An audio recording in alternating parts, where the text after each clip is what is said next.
All right, so I guess it's me. I'm ready to go. Welcome everybody. Welcome the attendees for second part of the of our expo presentations with our lessons from the trenches. What we have here is assembled a panel of progressive business owners that have been on a path of growing their small enterprise, in pretty exceptional ways. As compared to where most of their counterparts and competitors do.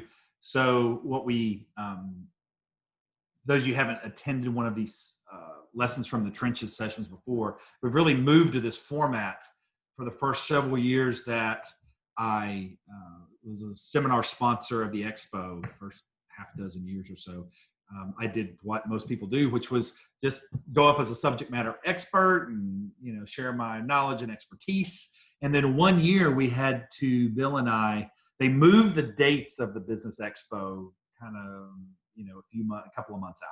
They just had to move it for some logistical reasons. So, and me and Bill already had a pre-scheduled kind of a once in a lifetime training event that was, we didn't want to miss, we couldn't miss. So initial reaction was, well, we can't do it. And then I thought about it and said, no, wait a second. And I asked some of the business owners that we work with and that we coach, say, hey, would you be willing to step in and do this as a lesson from the trenches? And so it went over really, really well. So we kind of forward on that format and really that provides a little bit of uniqueness in our sessions compared to other ones where you have subject matter experts and consultants, trainers and teachers, salespeople teaching. This is really an opportunity for, that really doesn't happen a whole lot, to learn best practices, lessons learned from small business owners of the community that are growing and developing. So I've got a collection. This year's panel exists of 3 of the businesses we've worked with, and they have been generous to share their best practices, lessons learned, as it comes to a real critical component of building a business. If you're going to build a great business, once you get through the sales and marketing stuff that we talked about yesterday, that if you want a recording of that, reach out in the chat and say, yeah, please, I'd like a recording yesterday. We talked about sales and marketing, and we'll pick that up in the chat, and we can get you a recording of that. But today is about, once you get the sales and marketing ramped up, you got to either fix the team and systems so you can take the sales growth, or you're going to have sales growth and you're going to have to add team members. So in order to build a great business, you're going to have to build great teams and systems so that it just doesn't turn into more work for you. Because a lot of business owners get scared of growth because more customers equal sometimes more headache and pain. And that's true if you don't have the right team and systems in place. So these business owners have learned those lessons along the way. So I'm going to lead off with Bryant Bass Built Custom Homes. He has gone through the journey of doing custom home building, a little unique as compared to his competitors. Most of his competitors in the custom home building business, especially at the price point he deals with, are generally self-employed people. They may have an assistant, or maybe their wife does the books and helps with operations. That's the general MO. But they're just kind of a one-man person and just brings in a lot of subs. He has the problem with that for the business is that something happens to that self-employed person, then the business gets put on pause. So that's a dangerous spot to be, a risky spot to be as a business owner or as a self-employed person when your family is dependent on that income. And the second piece is so one of the big risks of self-employment, better have some good key man insurance, disability insurance. But if you can't work and the income can't come in, that's going to be a problem. The second piece is for the the person he's building for, if they have an emergency, they're out for a couple of weeks, they get sick, they're in traction, they have a serious illness, or then there's nobody around to keep the project moving forward if they're distracted or out of focus. So Bryant has done something a little bit different and decided to build something that looks a little more like business ownership versus self-employment. The middle step between self-employment and ownership, where you really you're like more of a shareholder in the business that works without you, is this step called management, which, by the way, Bryant Bass is a classically trained and skilled contractor. He is not a classically trained manager. Doesn't have his MBA. Learn to manage and build a business with a hammer in hand, physically and probably presence-wise. Like, how do you deal with a framing? He started out framing houses. He knows how to manage a framing crew. But that transition to the office, where you can't use the more macho, male, masculine, amongst the boys, cussing, screaming, fighting, spitting, like all that stuff. You got to be a little bit more delicate with the office. And that was a world he wasn't used to. He's like, I know how to get a laborer to perform. But these administrative folks, that's a different game altogether. So anyway, lengthy intro.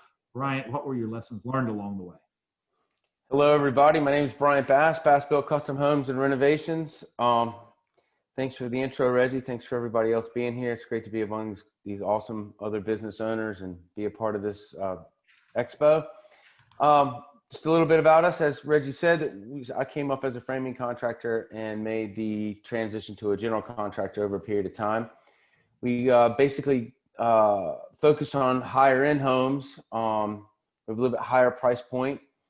I've developed a method from building on the beach and intolerable weather.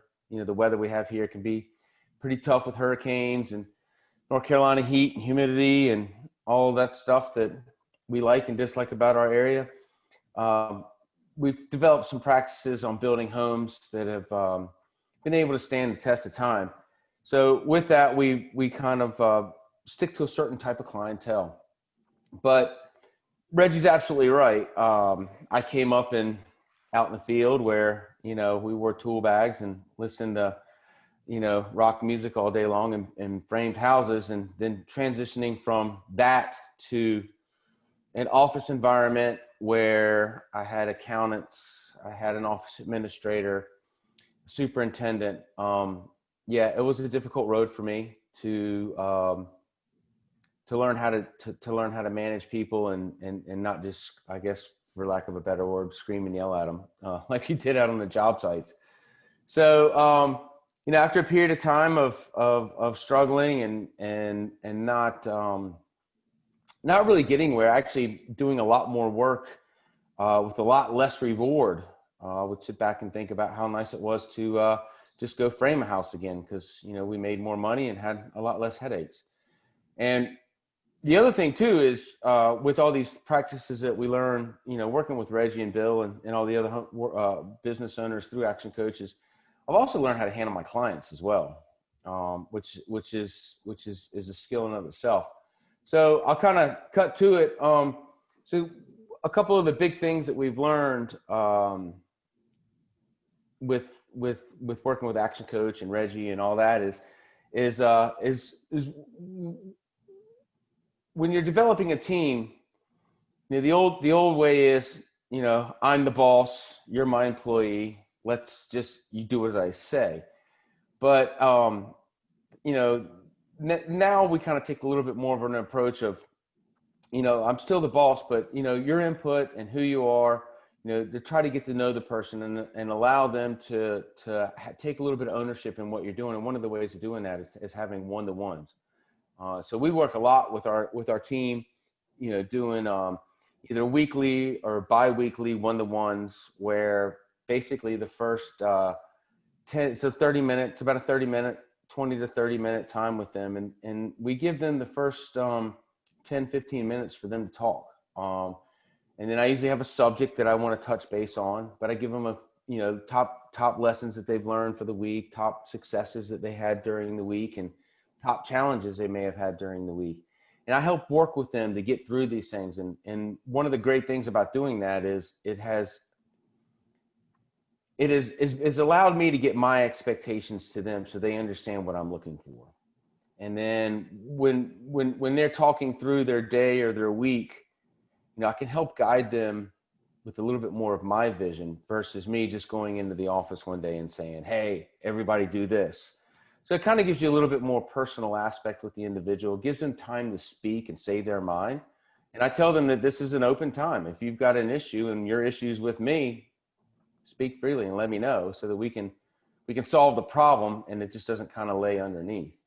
So one-to-ones have been, and I think I probably speak for all the members in our group, has probably been one of the changing aspects of going from being, a worker turned business owner to being a true owner of a company. I think that's been a huge thing. Hey, by the way, that you mentioned that challenge piece. Yes, sir. Like making up challenges. So what you find is that addressing challenges on a regular basis allow things to catch things when they're small. I mean, you found that trend. That's what I see across the board, is that bringing up challenges that they're facing, and they often just think, no, it's a challenge, I can't do anything about it. But your 20, 30 years experience in the industry, it helps you bring those up faster before they become big and move back. Is that what you found? Yeah, and it also, a lot of times what will happen too is you'll find that somebody that's working for you doesn't want to bring up the problem because they may have made a mistake or they don't think it's a big deal. And this just gives them a platform to do that. Plus they do this on a regular basis, so they become more and more comfortable with opening up to you about what is wrong or some of the things that they see wrong or something that they may have just done wrong and they didn't know. And it helps align all of their perspective and my perspective of what's going on. It helps us all get into alignment. That's kind of like the old saying of the autopilot, you make minor it's not, you don't want to jerk the car out of the ditch. You want to make minor corrections along the way so you stay in a straight line. Cool. So the one-to-ones have just been fantastic. I'll repeat one of the ones from yesterday in cash flow and sales and marketing, and that's scripting out. Anything that we do on a regular, consistent repeat over and over and over and over again, such as taking sales calls or doing selections with our homeowners, we have almost like a script or an outline. Not really verbatim word for word, but basically a list of questions and talking points that we make sure that they hit every time so that we don't leave it up to a guessing game or a remembering game. So, and that's really helped on the sales end, just being able to catch all the marketing, where things come from, what people want. So scripting out a lot of your repetitive behavior. And that way anybody can do it. It doesn't have to be talk to this person, talk to that person. Someone calls, they pull out the questionnaire script they have, and they can take it and then they can go send it to the person that does the sales and marketing. Write it down one time, save time forever. Yeah, that's right. Write it down one time, save time forever. And a morning huddle, a 15-minute morning meeting with all my team so that each person has everybody on our team is working together towards a common goal versus 8 different people kind of just coming into the office. Hey, I'm going here, I'm going here, I'm going here, I'm going here. And nobody really knowing. And then all day long, everybody's trying to catch up with the other person saying, I need this from you, I need that from you. 15 minutes in the morning. We all have about 5 minutes to talk. We run through the day's activities. Everybody gets in alignment to what, I may need this from you and you may need this from them. This is going to, we're having this inspection tomorrow. So, all of these different aspects of the day, we can, get it out first thing in the morning. So everybody's expectations can be met by the end of the day. And I'll say that, I can tell that when we skip a 15-minute huddle, we might, for whatever reason, people sick, emergency meeting, weather issues or whatever, and we may skip it. That day never goes as good as the days that we have the huddle. And then, we got off the huddle. For instance, I was telling Reggie about this before the meeting, before the expo. Last week, we had some personal issues going on in the office with a couple of people. We missed a couple of daily huddle meetings, and it was literally everything just went awry. And then we started back on Thursday of last week, and as soon as Thursday, Friday, and Monday, everything just got right back into a groove again. So that morning huddle, having that 5, 10, 15 minutes in the morning team meeting has been huge as far as keeping the chaos at bay. Oh, by the way, the makeup of an entrepreneur is often driving, distracted by bright, shiny objects, and may struggle with consistency. So if the person leading the organization is easily gotten off track, like it's easy to get off the track of the huddle. So having somebody that is in charge of the huddle to bring you back to that, like to get back on track, because it's real easy to do. That's one real easy way to get off the track of the huddle, right? Brian? And the flow of the leader is the flow of the team. So if your leader's out running around, shotgun style, that's more than likely what your team is. So keeping that consistent, that's right, organization, that meeting in the morning, just for an alignment for everybody. There you go. That's been really, really good. Learned all that stuff through the ActionCoach program. And I'll finish up with everybody on my team is in charge of writing down on a spreadsheet what they do and how they do it. Everybody.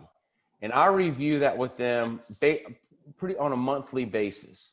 We'll go, and everybody has access to it. It's in a Bass Homes Processes folder on the network.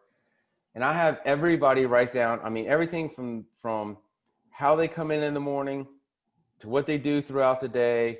And if we find that we're having, a cog in a wheel somewhere along the line, we will go back to that process that they've been writing down on how they do things and discuss, where do we make some minor shifts and changes. And the second reason that's been very good for us is we had a young lady in our office who was pregnant, and of course she left to go have a baby.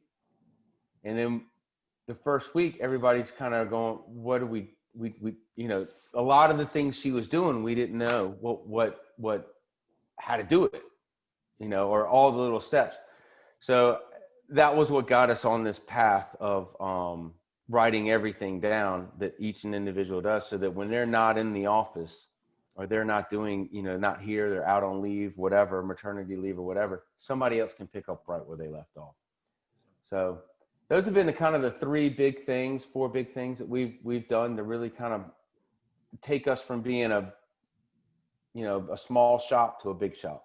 All right. One more thing that I want to bring up this in a minute, but before that, thinking of the dynamics and the complication of your industry to where it's taken you, you've got 30 years, 20 some odd years. 28 years. What's that?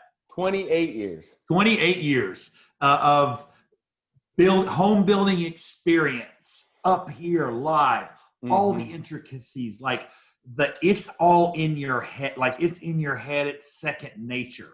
So, bringing people in that don't have that level of experience and don't know it inside and out, that have done it from start to finish, can just see it like that. So the whole, what would Bryant do and what would Bryant say, and how to get that.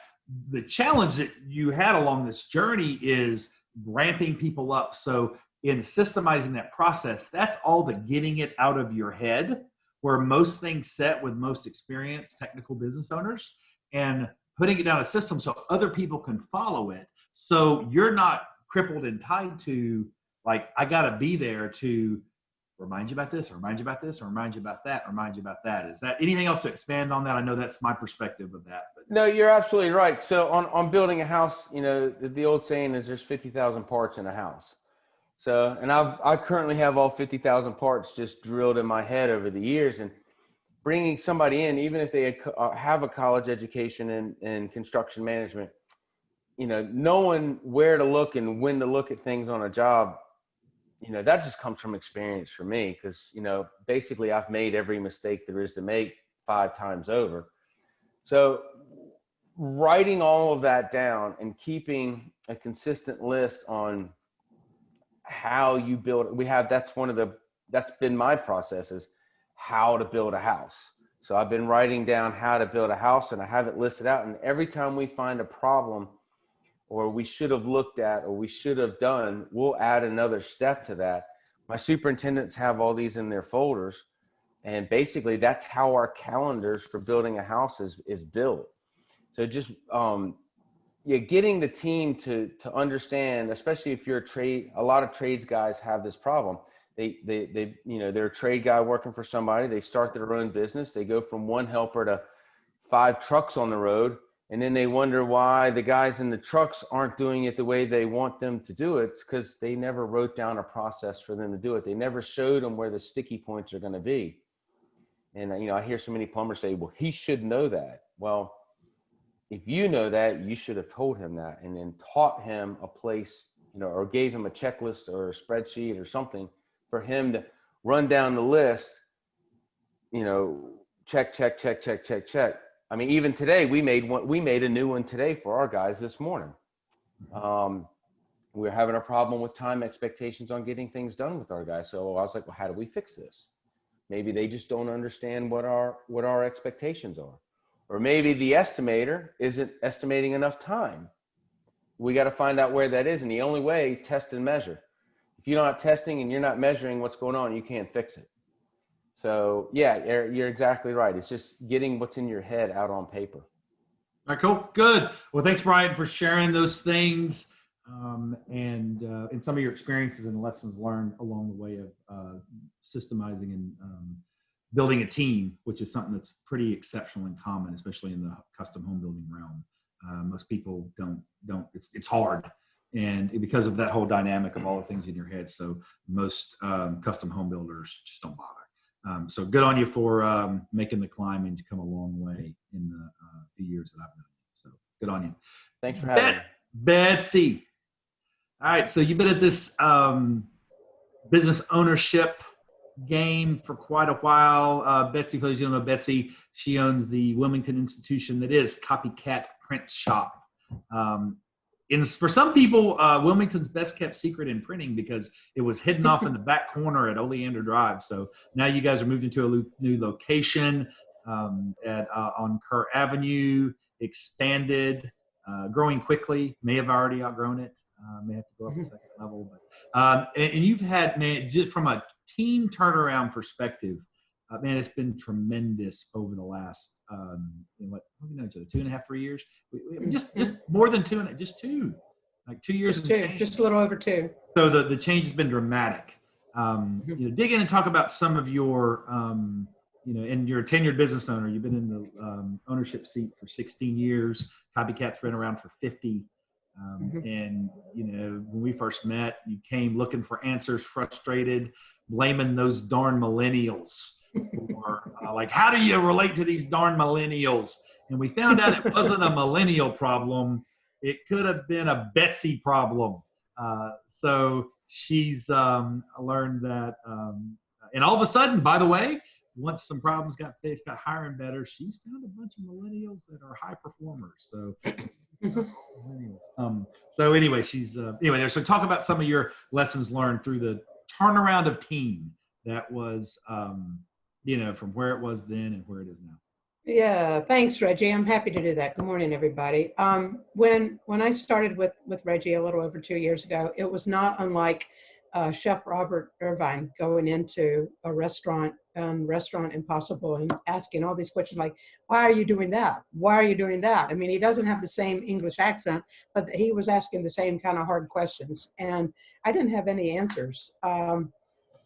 And we started working on those answers right away. So one of the first things we had to do was improve our hiring process because we didn't have a hiring process before. I thought you were a nice person. You seemed like you could do a good job for us. Okay, fine, you're hired. It was really not. I am the worst at hiring. I've become much, much better because we began using, with Reggie's guidance, a very slow and methodical process to weed out all the people who were not going to be good fits from the get-go. And it's, I mean, we hired very slowly and then have learned to, if it's not working out, it's not working out. So we say goodbye as nicely as we can, as quickly as possible, so that we can make sure we have the right butts in the right seats of the bus. In part of the hiring process, we also use personality assessments. Everybody who is an applicant or has made their way pretty far down the hiring process line takes a DISC profile exam or survey that includes an emotional quotient portion as well. So we can read about this person, at least on paper, in a more realistic way than a resume, which tends not to be terribly realistic, is what we've learned. Anybody can put anything they want on a resume, and sometimes it's factual, sometimes it's not. So those two things helped us get the team together, and what we have today is the best team we've ever had in our 50-year history. Yeah, I often call those assessments, an 80-page handbook to the individual. And Right. when we often do those with, after a hire exists or they've employed someone for a year or two and they're struggling, they look at those 80-page handbooks to the individual and go, I wish I would have known this before I hired them.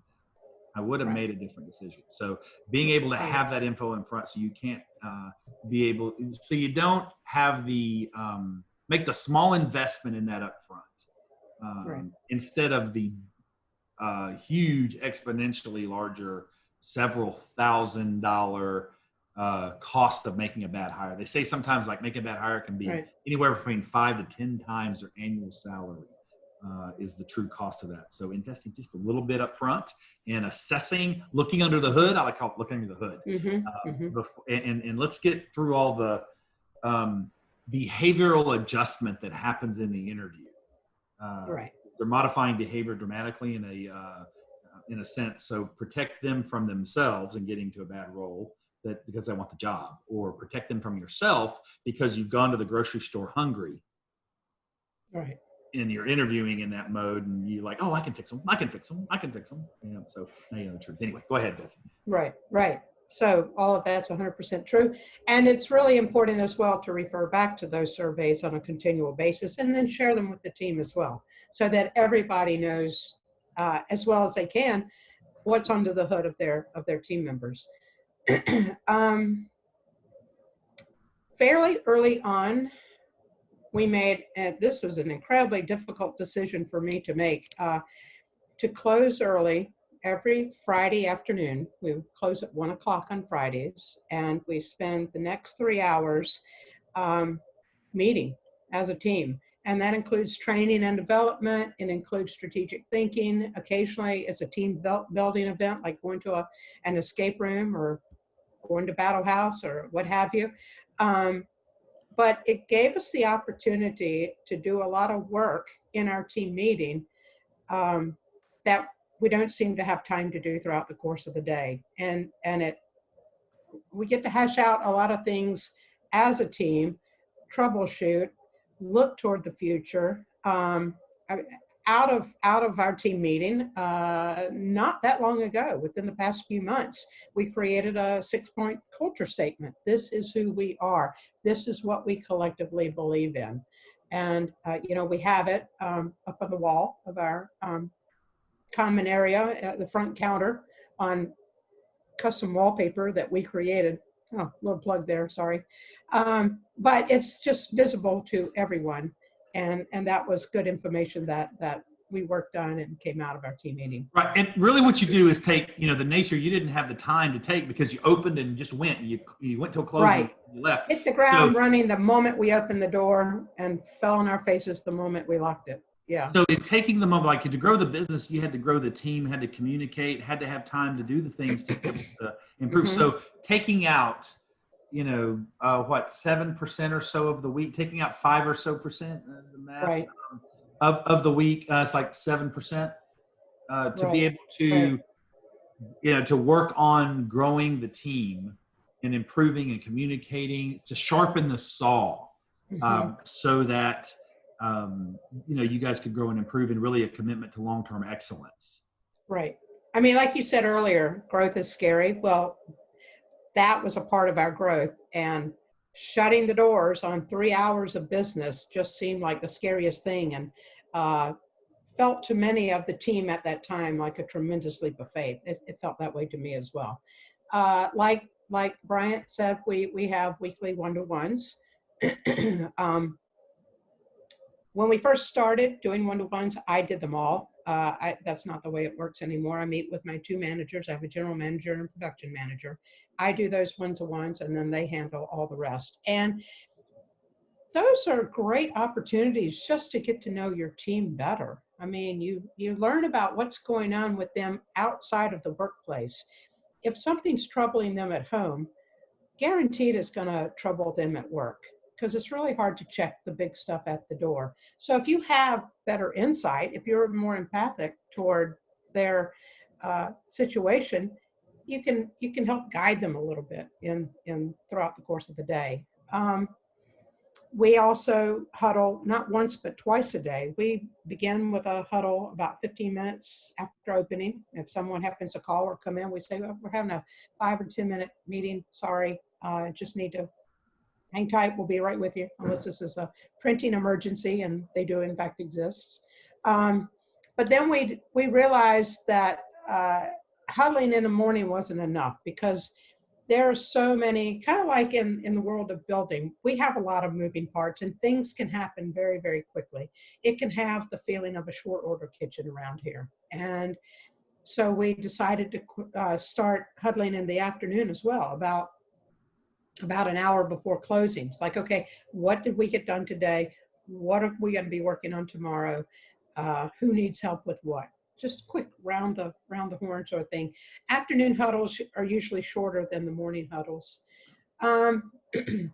We went about establishing our routines and our systems and creating a checklist. And as I've heard Reggie say many times, you know, on an airplane, that checklist is far more important. And in a surgical room, that checklist is far more important, because the potential for someone, you know, getting hurt or worse is much greater.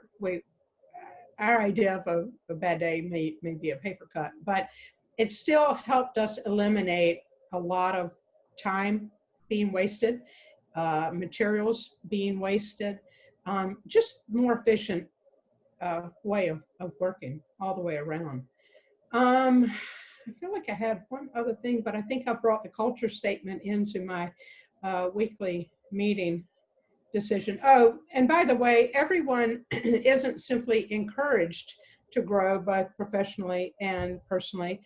We provide, and they are required on their own to, it doesn't matter what method they use, whether it's watching a YouTube video or listening to a podcast or reading a book. We have a pretty extensive library of books, tools, I should say, that they can access as needed.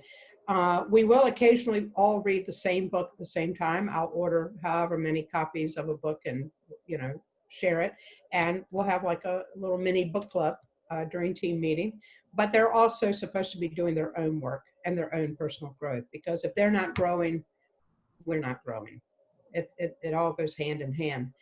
And to summarize how these processes have made such an incredible difference in the way the business is run, it always sort of ran itself not real well prior to instituting all these new measures. But with so much more profitability, as we discussed yesterday, and so much better communication, both written and verbal, internal and external. Last August, my wife became ill, had to be hospitalized, and subsequently died 2 weeks later. My world was rocked.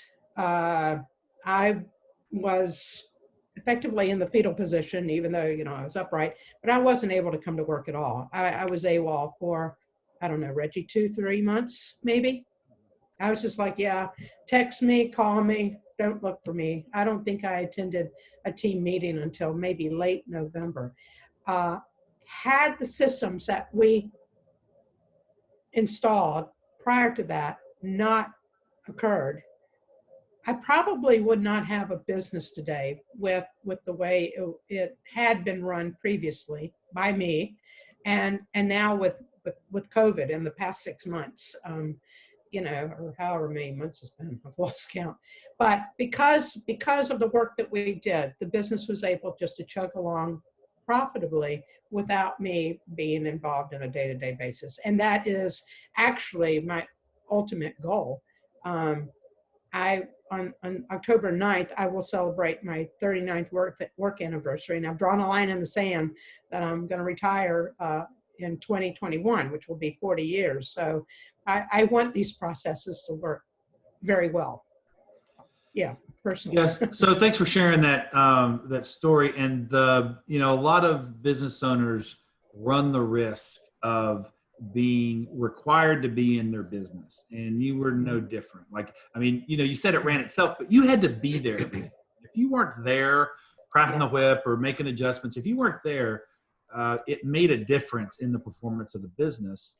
So that quick turnaround of improving the team, hiring better, working with them, and really getting the team shored up when something unexpected happened, it did mitigate the impact of you being out for that time. And you had the right people that were able to step up and be able, and actually the business was far more profitable and operate a lot smoother than it did when you were there, a year and a half earlier. When it was there. So that's the risk associated, because nobody knew. You couldn't have prepared for that. And the short-term benefit, if it couldn't run itself, you probably would have had to be in there more. You couldn't have gone through the grieving process in the way that you did. Like, that was the thing that I was, that I felt good about, was that it really was like, you can properly grieve and not have to do what most business owners have to do, is go through that process and having to go to work. I can't imagine. Yeah. And so some people don't have that choice and didn't have that option. So it makes to have a sense of urgency and getting the right people in place and building the right systems make a huge difference. One last thing before we cut off. You had to get better or more active, probably in the last, from a firing employee, letting employees go. You've done more of that in the last 2.5 years, 2 years and a quarter, I guess, last couple of years. You've done more of that than you probably ever had done the previous 10 years. What were some lessons that you've learned about cutting the cord and freeing people up? I don't know, what have you learned? What's been some learnings around that? The biggest thing is, I wish I had learned that lesson a long time ago. I could have saved myself a lot of anguish over the years.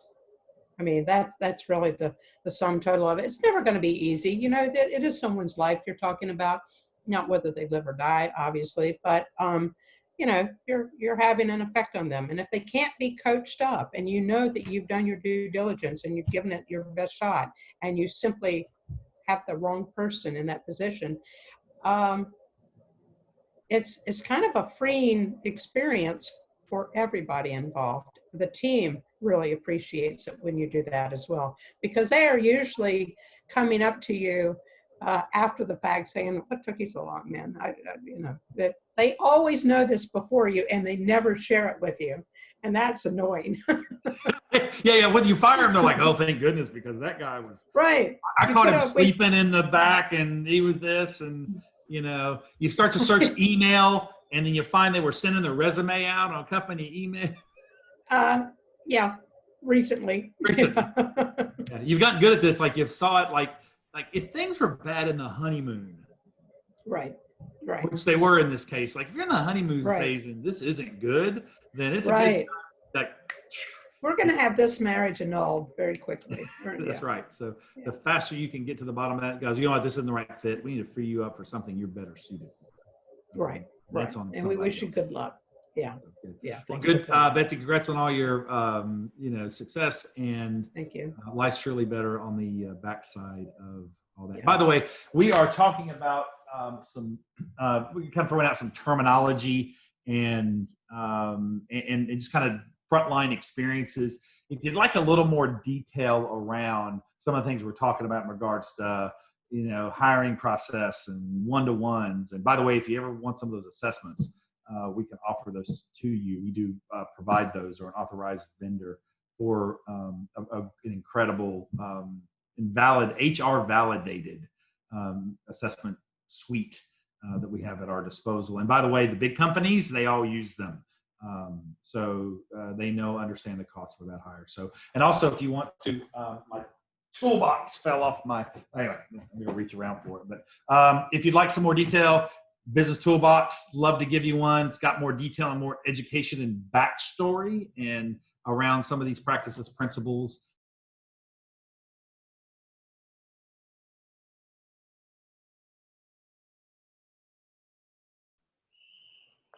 Oh no, Reggie froze. Can't hear you, you're on mute. All right, I'm gonna just pick it up. I'm gonna intro myself. I'm back. Back. I'm back. It says my internet connection is unstable. No kidding. So anyway, go see us at the booth, get a toolbox. It's our gift to you for come see us today. So come get more. If you'd like to talk specifically about some of the challenges you're facing in your business, I'm available for one-on-one meetings this afternoon at the expo. You can meeting us there. The Bill's available. Derek's available as well. So come join us. Derek, go. Man, like 6 people fell off right when the glitch went. But anyhow, I'm Darek, Huckbody. I own Battle House Laser Tag in Wilmington and Fayetteville. My dad owns 2 in the Midwest, and it's all family owned. We're set up to sell franchises. A little quick background about me is I'm a former Army Black Hawk helicopter pilot, multiple deployments to Afghanistan and more flight hours overseas than I have in the States. But when it comes to checklists, the Army is probably the #1 offender of checklists, and then throw aviation on top of it, and we're that times 10. So my guys and my team, they're like, we have too many checklists. I'm like, no, I think we need more, but we need them to be good checklists. So I'm going to not hit on anything that Bryant or Betsy covered in depth, other than maybe just to say, here's the Battle House spin on it. So big thing we've already talked about is hiring, and the hiring slow. And that checklist and that process, we look at it as hiring slow, of having the candidates do everything we want them to do in a very short period of time. We're hiring primarily high school and college kids, millennials, typical stereotypical millennials. So if we draw the process out for a week or 2, we lose them because they go and find other jobs if they're actively searching. So we make them do a ton of work in a short period of time, from the phone call process to the group interview to when we decide to bring them on. The work just continues. So hiring fast, but making them do a lot of work is our slow part of that. We also talk a lot about expectations and how you could get fired in the hiring process. 2 things: clear expectations. They know what's going to get them fired. That gets people's mind at ease. But 2, if they're going, oh, I don't, they're not allowed to have their cell phones on them. If we see it in their pocket, you're going to get like 1 warning, and then we're going to fire you. Same thing with the cell phone watch and all this and that. So there's some people just deselect because they're like, well, I need to have my cell phone in my hand constantly. Great. Go work at Walmart. They will pay you and you deal with them. So clear expectations right from the get-go on hiring and firing. Once we bring them on our training system, it's massive, all systematized and checklist out. But we have built in there, the cool thing about that, is we've built in areas that if they don't pass the test, they're going to exit the building. We've given you all the knowledge. We've provided all the information. Doesn't matter what IQ level you're at. You just have to put forth the effort and want to be here. I've got, we hire tons of Marines. One of our guys, we love him to death, but he is not a smart man. He's a hard-working guy. He's good with people. The customers love him. But if we make him take a test, he would probably fail all of them. But he learned our stuff and our passed our test in the 14 calendar day period. But you bring somebody on, you thought they told you they were this awesome, you find out they're not. How long do you keep dragging on with that person, right? Every time we fire somebody, we do an internal review of where did we screw up in the hiring process, in the interviews, in the training, and internalize it back to the owners, managers. What did we screw up? How did we hire this individual who wasn't a good fit, so we can improve those over time. You talk about Forrest Gump there, like I'm not a smart man. Is he one that, I mean, I guess did that end with him moving on? Is he still with you, or did you cut him? Oh no, he's still with us. Okay. He put forth the effort to learn. He's just from an IQ level, he's not smart. So anybody who says, we've had some former staff or even their parents tell us that our training or what they had to learn was too hard for their child or themselves. And I said, we got this guy, Brody. We love Brody, but Brody learned it. Anybody can learn it, right? So it's not too hard. It's right. You're Which not is a good what fit or you're not systems do.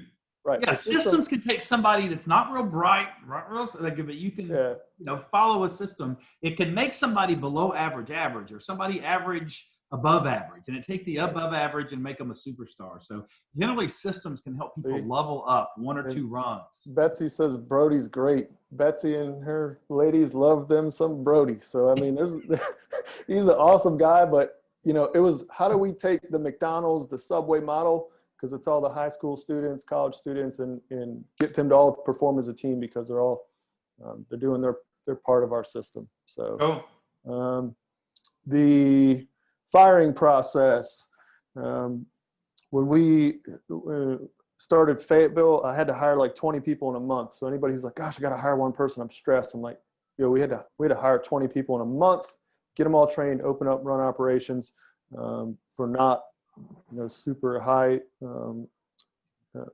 entry level positions. So it's possible, but having that firing system, we've got 3.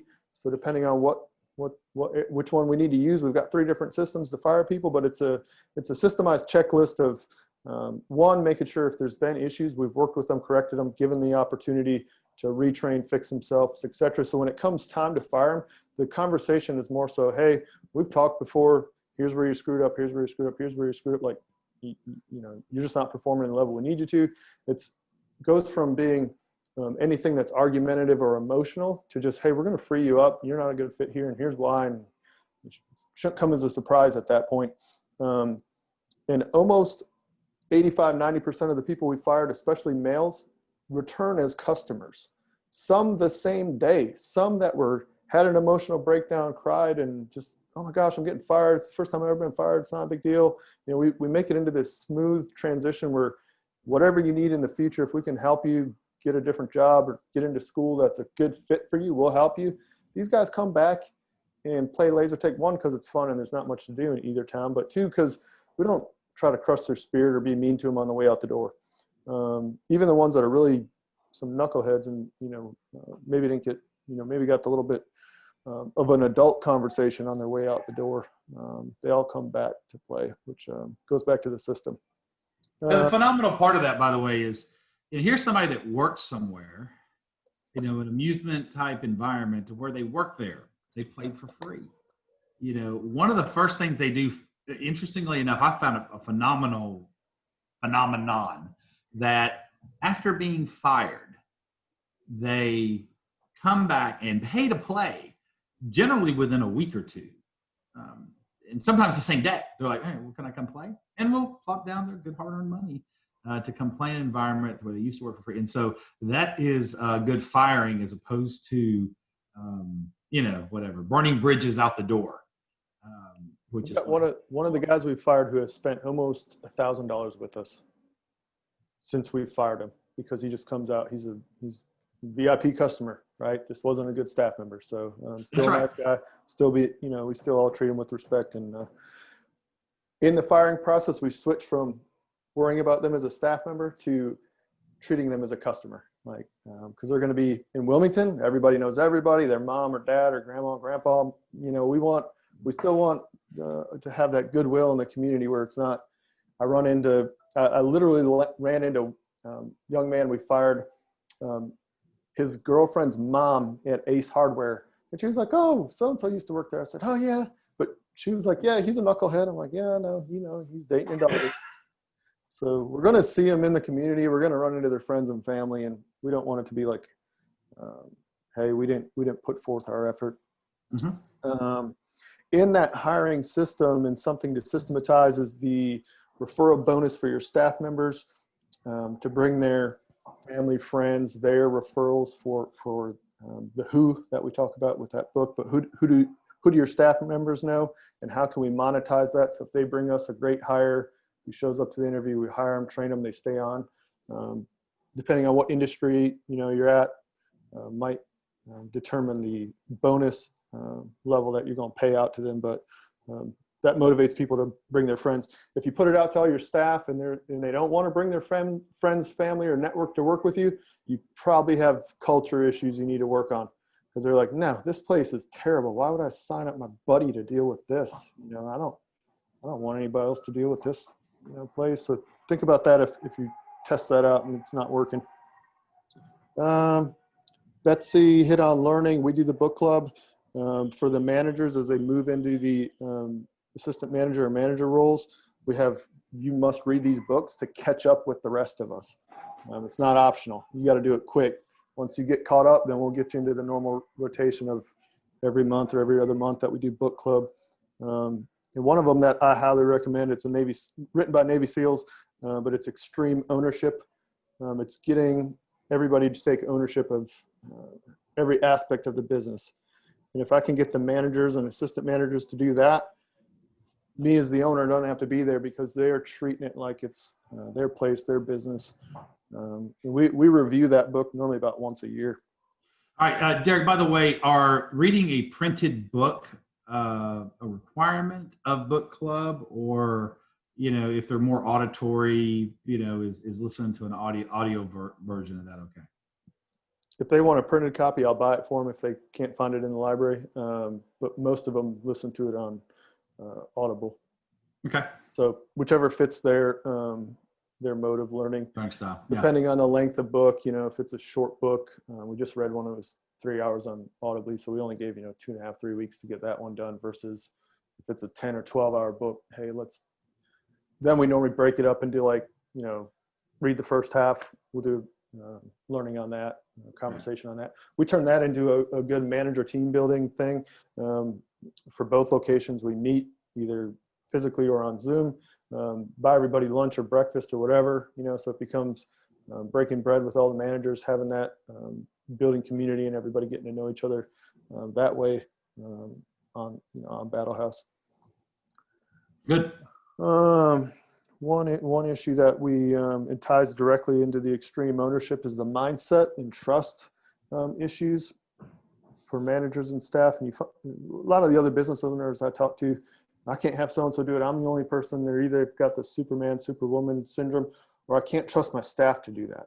Well, why can't you trust your staff to do that? Are they untrustworthy? Like, they're going into people's homes, right? Like, you trust them to do that. And I had that problem when I started working with Reggie. I've got to be there. Everything's got to be perfect. They might steal money out of the cash register. They might screw up a customer interaction. Overcame that by, me getting over it and just really going back to the training and what would Darek do? What would I do if I owned the place? So that we've worked through every possible scenario, from worst case, person gets hurt, needs stitches and needs an ambulance ride, has a heart attack, place starts on fire, we're getting robbed. Every little weird situation that we could think of, they might have as a back of their head, what if this happens?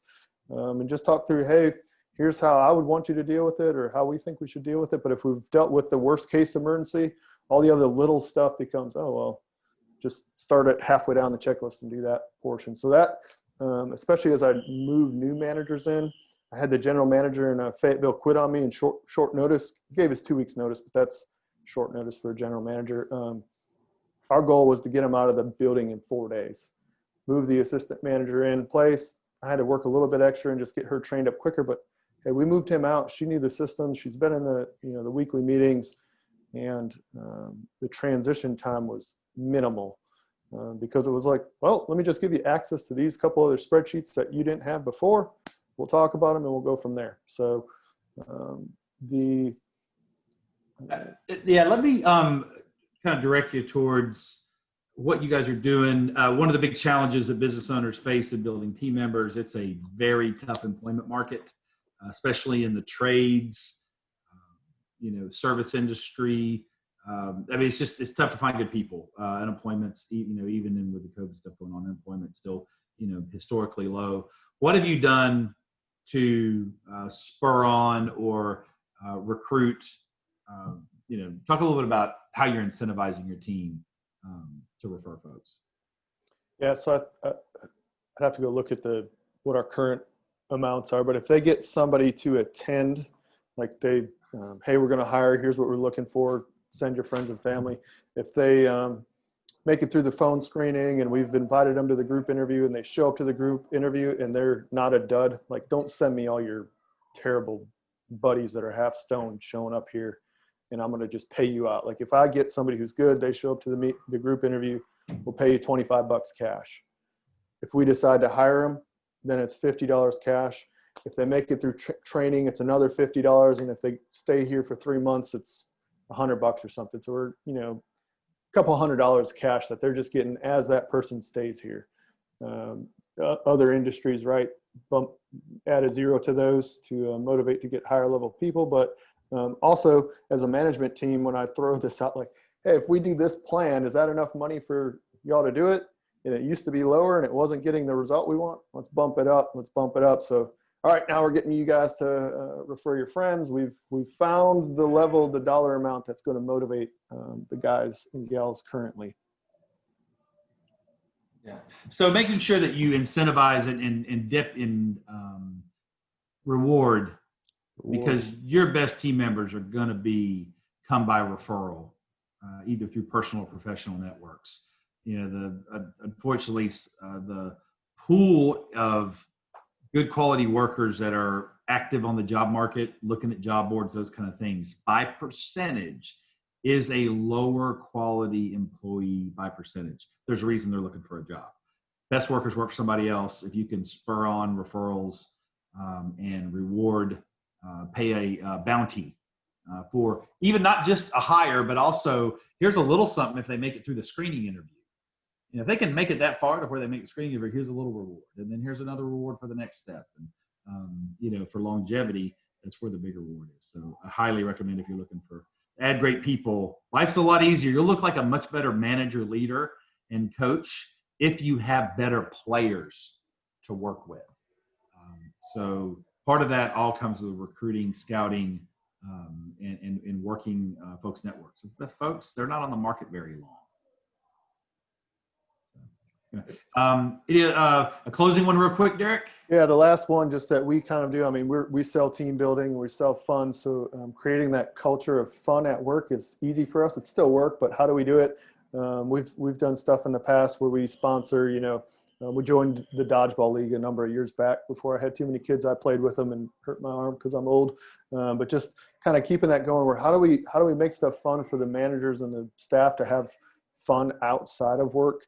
You know, since then they went and did the kickball and I paid for that, or volleyball or whatever it is they want to do. They do game nights. But I'm normally not involved because I'm tied up with kids and the multiple businesses, but the managers have taken that over. You know, in the beginning I was, but it's manager driven. They come hit me up for money or sponsorships or whatever, like, hey, can we do this? And will you pay for it? Yeah. Awesome. You know, make sure everybody has fun. Here's some money to buy some drinks, a first round, or the food, you know, even if I'm not there. So getting it to the point where I didn't have to be there helping to drive that culture constantly, because the managers have taken it and run with it. If I can make it an attendant event, I will, or it's, you know, renting the jet skis. That's, you know, bigger event, I do it. But even just the little stuff of, hey, are y'all having a super busy day? Yeah. Why don't you buy everybody lunch, right? Oh, okay. I didn't even think of it. Yeah, you didn't, because you were too busy, you know, and then they can all grab lunch together. So it's just little stuff like that, that maybe doesn't cost a lot of money, that the team just keeps working together. And that way they don't, you know, they have fun at work. The customers see them having fun at work, and it grows from there. Cool. Hey, if you'd, thanks, Darek. If you'd like to learn more about and a little training on some of the principles that we talk about, again, come see us. Get a toolbox full of some great training. Like to have a little bit of a dialogue about what's going on in your business, can help there. This may evolve into joining this community of business owners. Betsy, Darek, and Bryant represent about a small percentage of the local ActionCoach community of progressive business owners that are they're a little exceptional. They're quite exceptional, and they're progressive. They're different, but that really paid off when unforeseen things happen, like Betsy spoke of. And then, of course, everybody was affected by, COVID.